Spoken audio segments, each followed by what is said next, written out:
Negro, en estos tiempos de crisis, ¿está en decadencia el humor? Yo pienso que al contrario, en los tiempos de crisis son muy propicios para hacer humor. En general, el periodismo creo que se beneficia desde el punto de vista laboral, ¿no? Con las crisis. El humor en particular, dado que el humor es siempre en contra, o sea, es muy difícil hacer humor elogiando. Y cuando se dan periodos de crisis, que en países como los nuestros siempre son épocas de crisis, hay mucho para señalar, para criticar, para puntualizar y por lo tanto creo que esa efervescencia que se genera en torno a las crisis beneficia al humorista. El problema, que lo hemos vivido repetidas veces, es cuando las crisis se transforman en tragedias. Hablamos de Guerra de Malvinas, hablamos de atentado a la AMIA, atentado a las Torres, guerras en general, donde ahí posiblemente sí el periodismo, estamos hablando siempre desde un punto de vista totalmente profesional, no emocional, el periodismo sigue trabajando, sigue actuando y el humorista se encuentra en una situación mucho más difícil y complicada.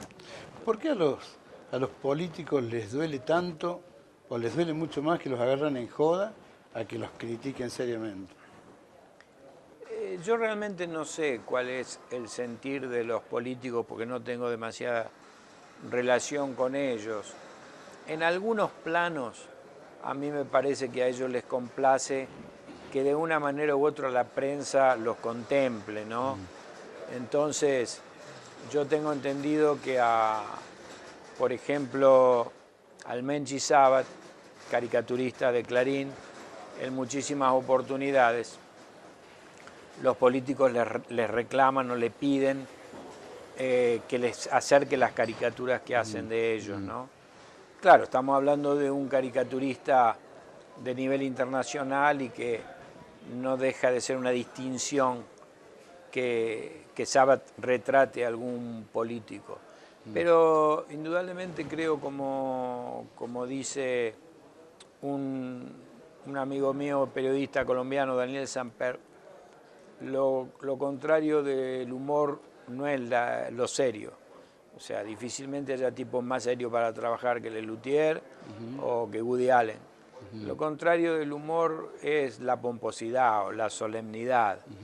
Esos son ámbitos donde los humoristas nos encontramos muy a gusto para trabajar. Entonces, si un político está demasiado imbuido de su importancia y se convierte en solemne, entonces es un blanco más fácil para el humor, ¿no? ¿Por qué son tan exitosos esos que hacen el humor más fácil, que es el humor del sexo y de la política? Son buenas preguntas. Indudablemente hay fórmulas muy probadas y muy eficaces. Lo que pasa es que hay niveles, también se puede hacer distintos niveles de sexo y distintos niveles de política. Pero indudablemente cuando uno ve un programa de televisión humorístico, donde todo se basa en el humor grueso, en las mujeres semidesnudas, en los enanos que suelen incluir, uno ya sospecha de que la cosa viene no con un humor de doble sentido, sino apenas de un sentido, porque no hay que deducir nada, ¿no? Está todo dicho. Yo creo que uno llega al público que conoce la información con la cual uno carga el humor, o sea, si yo hablo de un escritor de culto, y bueno, me van a entender muy pocos. Y si hablo de escritores masivos, me van a entender más, como si fuera con los músicos o cualquier otra cosa. Ahora, creo que todo es susceptible de ir profundizándose o dándole otro tipo de alcances, pero es cierto que hay un gusto popular muy difundido y que yo no me atrevería a cuestionar, que es el que consume un tipo de humor muy directo y muy plano, diríamos. Yo quería saber qué opinabas de algo que estuvo diciendo Quino hace unos días. Te lo voy a leer porque realmente vale la pena. Dice, me pasó hace muy poco con los Midachi. Son famosísimos. Para conseguir entradas se hacen interminables colas, pero yo quería verlos. Al fin y al cabo, ellos también hacen humor. Me interesaban. Quería ver de qué se trataba. Y lo único que escuché durante toda la función fueron malas palabras. Dice. Pero no en el estilo Pinti, malas palabras al servicio de ideas inteligentes, sino solo malas palabras, agresividad y ninguna idea. Se ríen de los negros, de los paralíticos, de los homosexuales, de los ciegos, de los judíos. No podía creer lo que estaba escuchando. Lo único que se puede decir es que no son cómicos, sino mala gente. Y que explotan lo peor que hay en el público. Lo triste es el éxito que tienen, un éxito tremendo. Mira, yo los vi a los Midachi hace mucho. Creo que son eficaces arriba del escenario en algunas de las cosas que hacen. Es cierto, con un humor muy directo. Perdón, yo no me refiero concretamente, o sea que apunto los Por cañones supuesto. de la Midachi, sino ese tipo viene al de caso escatología y todo. Claro, no, yo te digo, no sé cuál espectáculo habrá visto el Quino, pero obviamente yo coincido en muchas de las cosas que dice Quino, ¿no? Pero te digo, hay soluciones muy fáciles que, como vos decís, no es que aplican solo Midachi, sino muchísimos programas, y que de ese humor tan directo y grosero en cierta medida. Yo no me voy a asustar por las malas palabras y coincido con Quino en que es muy distinto el empleo que hace Pinti de las malas palabras, porque en definitiva no es eso lo importante, sino lo importante es lo que él quiere decir, el sentido de lo que quiere decir. La mala palabra tiene una repercusión inmediata y fácil y sencilla, pero por ejemplo, un grupo que ya no se puede decir que es de culto, porque es realmente popular, como Les Luthiers, creo que al menos de la época que yo trabajo con ellos, 20 y pico de años, dijeron una sola mala palabra arriba del escenario. Entonces, hay otros caminos que son más complicados, más difíciles, pero es otra oferta de posibilidades, ¿no? Pero es la eterna discusión de lo popular, de lo fácil, de lo ramplón, de lo vulgar. De lo vulgar. Y hay cosas que son populares y son muy buenas, ¿no? O sea, a mí me gusta mucho el humor de Alfredo Casero, me gusta Capusotto, me enloquecieron en su oportunidad Telecataplum, el grupo de los uruguayos, y bueno, pero los ese que es el hemos humor nombrado. creativo, el humor imaginativo. Exactamente. No lo otro. Por ejemplo, el caso de Tinelli. Tinelli es un tipo que está acostumbrado a no reírse con la gente, sino de la gente. Y a mí eso me molesta. Sí, a mí realmente me han dicho, no veo Tinelli, no por una cuestión filosófica, sino que son pocas las cosas que yo veo en televisión aparte de fútbol. Lo vi en sus comienzos por curiosidad, no es un formato de programa que a mí me atraiga demasiado. Y te repito, cuando yo por ahí veo un par de ejemplos humorísticos en ciertos programas, digo, bueno, basta para mí, ya sé cómo es esto, ¿no? Hasta acá llegamos. Hasta acá llegué, no necesito ver más de esto, ¿no? No te gusta.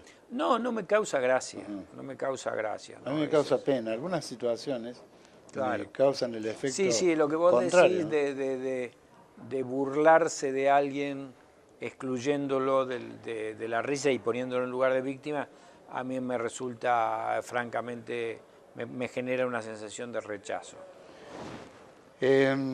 ¿Buggy está de licencia o se jubiló? En principio se jubiló, se terminó, no he vuelto a extrañarlo, digamos. En la caja de matones. Claro, dejé de hacerlo porque empecé a sentir una fatiga preocupante. Vos sabés bien que este trabajo, si uno no se divierte, no divierte. Y aparte creo que ya no tendría tiempo para encararlo si me lo propusiera, pero francamente no me lo propongo, a pesar de que muchas veces me dicen y yo observo que el mundo siempre da buenos motivos para que Buggy pudiera continuar con mucho argumento, ¿no? todo tipo de guerra, Claro. enfrentamientos, violencia, etcétera, etcétera. Pero realmente creo que fue una etapa muy larga, que arranca precisamente en Córdoba, en Hortensia, en el año 72, y no sé, se debe haber extendido hasta mediados de los 90. Paralelamente a Inodoro Pereira, otra historieta mía que también arranca en Hortensia en el año 72. O sea que no es muy habitual, digamos, que alguien mantenga dos historietas durante tanto tiempo en forma simultánea, ¿no? ¿Inodoro es un gaucho acosado por la eulogia? ¿Es un gaucho golpeado? ¿O es un gaucho urbano? En realidad, si responde a su creador, es un gaucho urbano, que yo no conozco de campo, simplemente a través de la información que uno tiene sobre el campo, que obviamente en países como la Argentina es mucha, porque ya casi obligatoriamente uno lee Martín Fierro, Don Segundo Sombra, etcétera, etcétera, etcétera. Y después los recursos para generar una historieta ahí pueden partir de cualquier lado, del acoso, del no acoso, de lo que se me ocurra, porque francamente cuando hay que hacer la página uno se toma de lo que aparece en ese momento. Claro, pero yo creo que en el caso tuyo, vos no sos un dibujante que llena espacios, sino un dibujante que hace lo que le gusta. ¿Un dibujante, perdón? Que haces lo que te gusta. No, por supuesto. Yo eso te digo que cuando era chico y adolescente veía páginas de humor, por ejemplo, Paturuzum, Paturucito, y siempre me asombraba que se jugaban toda la eficacia de la página al último cuadrito. En el último cuadrito estaba el chiste, hasta ahí no pasaba nada. Y uno va aprendiendo de todos y copiando de todos, y yo copié mucho de la Andricina, de los tantos contadores de cuentos que conocí acá en Córdoba, como el Sapo, como el Gordo Oviedo, el Negro Álvarez, que cuentan un chiste por ahí largo, pero le van metiendo cosas en el medio que ya son reideras. O sea que si el chiste al final no es tan eficaz, viene muy defendido, digamos, ¿no? Yo no arriesgaría jugarme el éxito de una página en un solo cuadrito al final. Y paulatinamente traté de meter algo medianamente atractivo o gracioso cada 3 cuadritos, después cada 2, y ahora procuro hacerlo cada cuadrito. O sea, trato de defender la página lo mejor posible. ¿Se roba mucho la creatividad del humorista? Digo, porque por ahí uno escucha en los programas de televisión precisamente cosas que ha leído en Hortensia, en un montón de lados. Mirá, yo creo que lo que uno toma invariablemente es cosas de otro dibujante en la definición gráfica.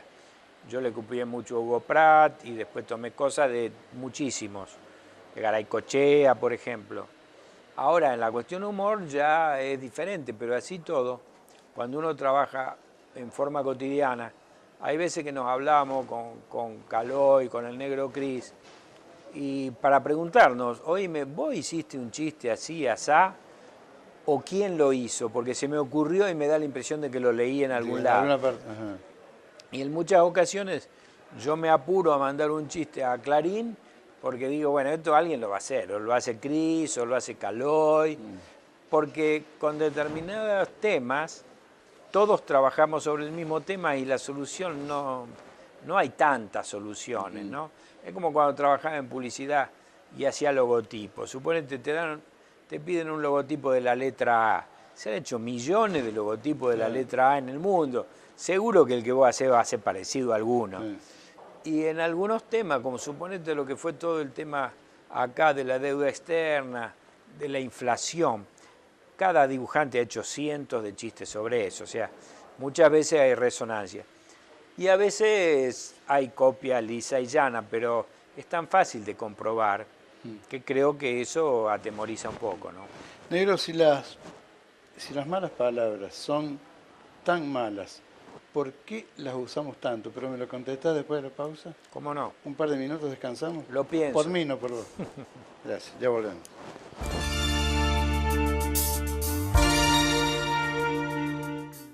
Recién habíamos dejado pendiente eso. Si las palabras malas son tan malas, ¿por qué las usamos tanto? Claro, este es un tema que un poco, no involuntariamente, pero yo puse en el tapete en el Congreso de la Lengua, sin ninguna intención escandalizante, ¿no? Pero a raíz de la misma pregunta que te haces vos, ¿no es cierto? Preguntarse por qué algunas palabras son malas. En algunos casos la respuesta puede aparecer bastante sencilla cuando está relacionado con lo sexual, no con lo erótico, porque bueno, ha habido tantas represiones al respecto. Ahora, lo que yo pienso que ha habido una especie de blanqueamiento de muchas de esas palabras supuestamente malas, porque son irreemplazables, porque tienen una fuerza y tienen un grafismo que no puede ser alternado con otra palabra parecido o sinónimo, ¿no?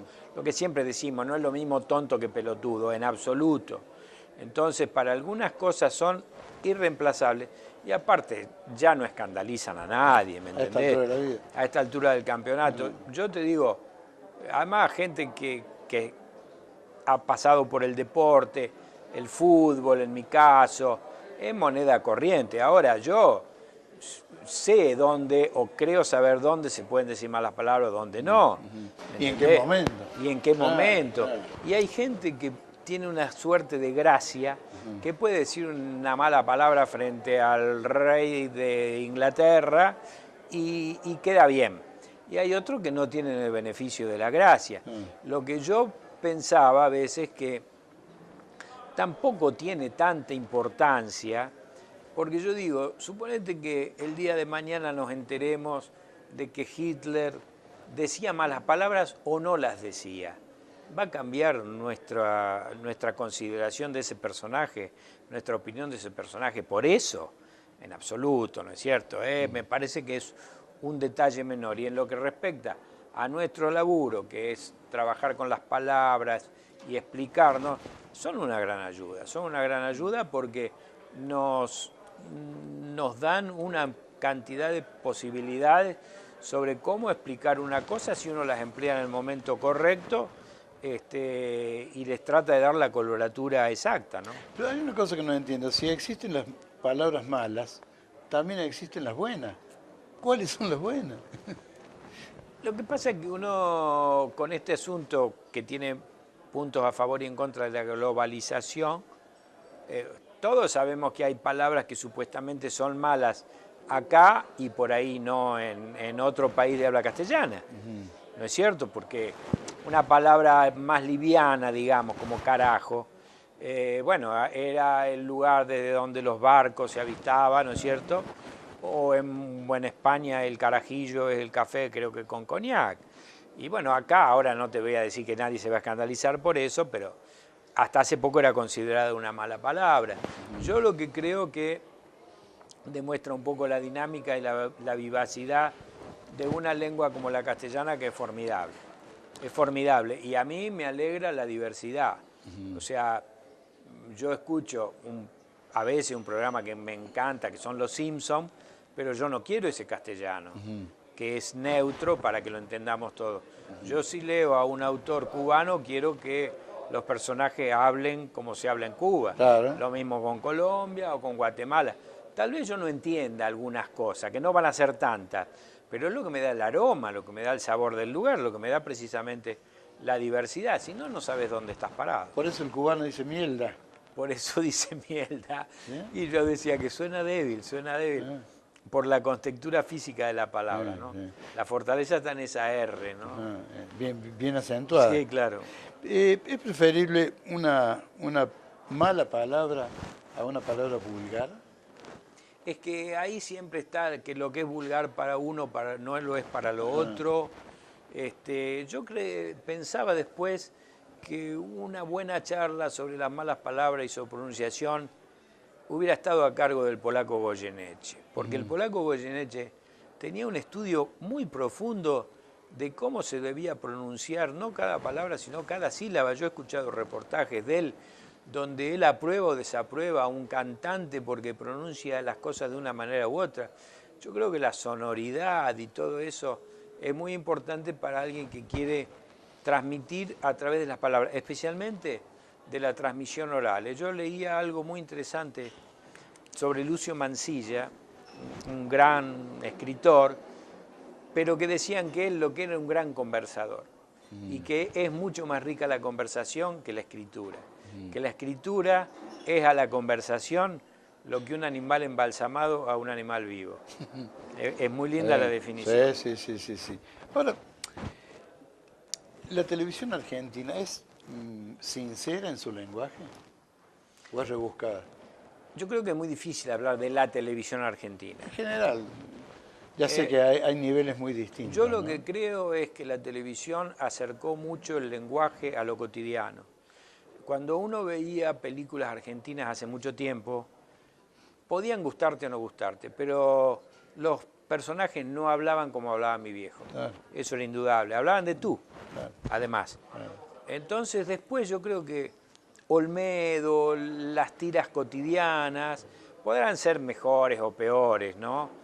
Podrán ser pobres en su trama, pero hay un habla coloquial mucho más parecida a lo que hablamos nosotros. Ahora, juzgar a la televisión con su conjunto es muy riesgoso. Yo lo único que creo que es un medio formidable. Y siempre repito, si hubiera sido inventada solo para transmitir fútbol, ya está justificada como fenómeno. Claro.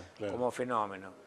Y después es un instrumento. O sea, si a mí alguien me escucha tocar el piano, dirá que el piano es un instrumento espantoso.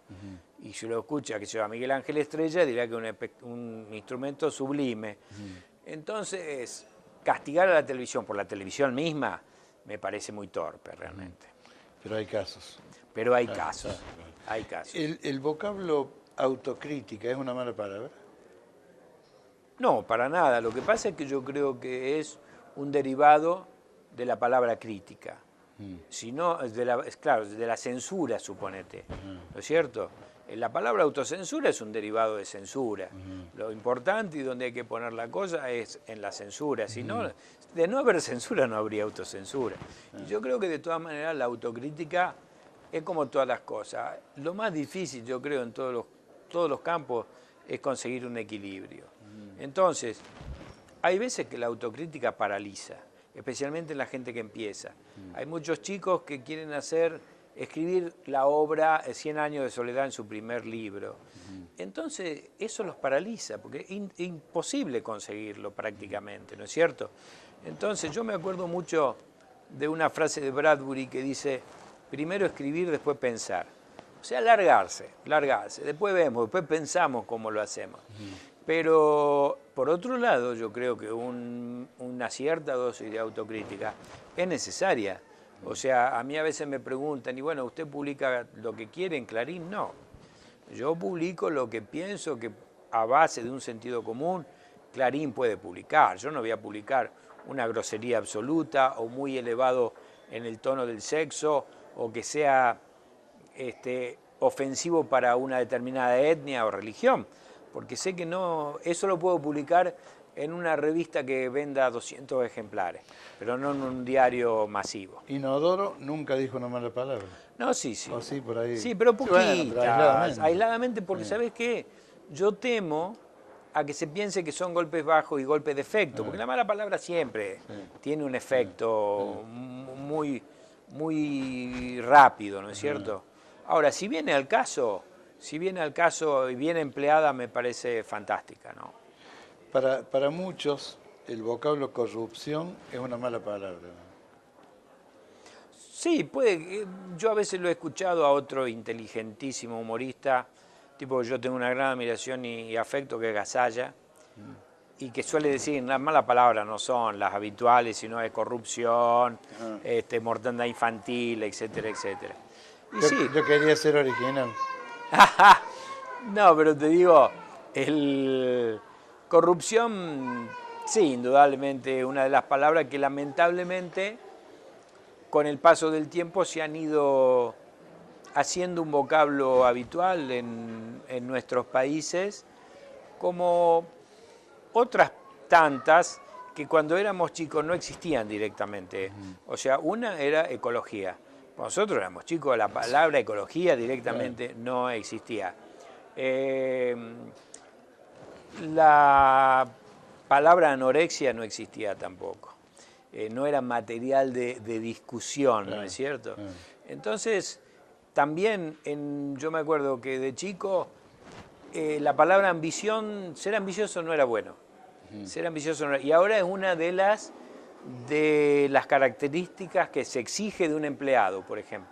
Y vuelvo Para a que lo sea mismo. exitoso después. Claro, pero vuelvo a lo mismo. Lo difícil es el equilibrio. Se supone que algo de ambición tenés que tener. Ahora hay que ver a qué punto la llevás, ¿no es cierto? ¿Por qué en la intimidad la mujer, en general, es peor hablada que el hombre? No lo sé si es así, ¿eh? No lo sé si es así. Nunca ha estado claro. No, hay mujeres y mujeres. Pero es lo que se escucha. Digamos. No, yo creo que es un problema de acostumbramiento. O sea, un problema de acostumbramiento y de prejuicios de parte del hombre. O sea, yo veo mujeres jugando al fútbol y me provocan un rechazo, porque no estoy acostumbrado, pero veo mujeres jugando al básquet y no me produce nada, porque lo he visto siempre. Jugando al hockey sobre césped, las he visto siempre. Ahora, se supone que la mujer no debe ser mal hablada, no debe decir malas palabras, y posiblemente por eso, cuando uno está, suponete, en un estadio de fútbol y escucha a una señora detrás que putea como un carrero, como se decía antes, y te sorprende más si eso lo hace un tipo. Pero yo no creo que en ese aspecto las mujeres alcancen una marca superior a los hombres, ¿no? Pero por lo general, a mí me comentan que las reuniones entre mujeres son muy mal habladas.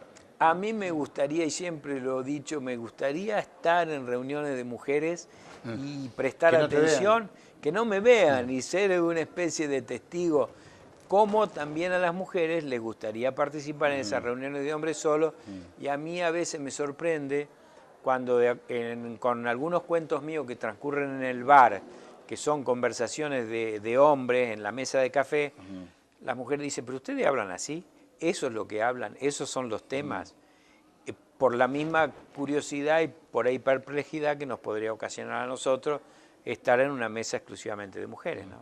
¿A vos te costó mucho el paso del humorista dibujante al escritor? Yo a mí siempre me gustó leer, arranqué con las historietas, entonces yo creo que uno se va haciendo a un hábito de lectura. Y después la intención es contar las cosas que a uno le han gustado o al estilo de las cosas que a uno le han gustado, escribir lo que a uno le gustaría leer. Entonces yo en principio, con ese gusto por la narración, escribía las historias para las historietas.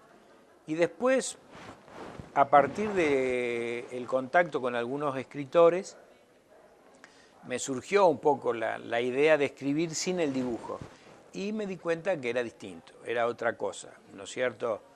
No te digo que una cosa me guste más que la otra, pero si se quiere, en la escritura podés esconder más, porque no está lo gráfico.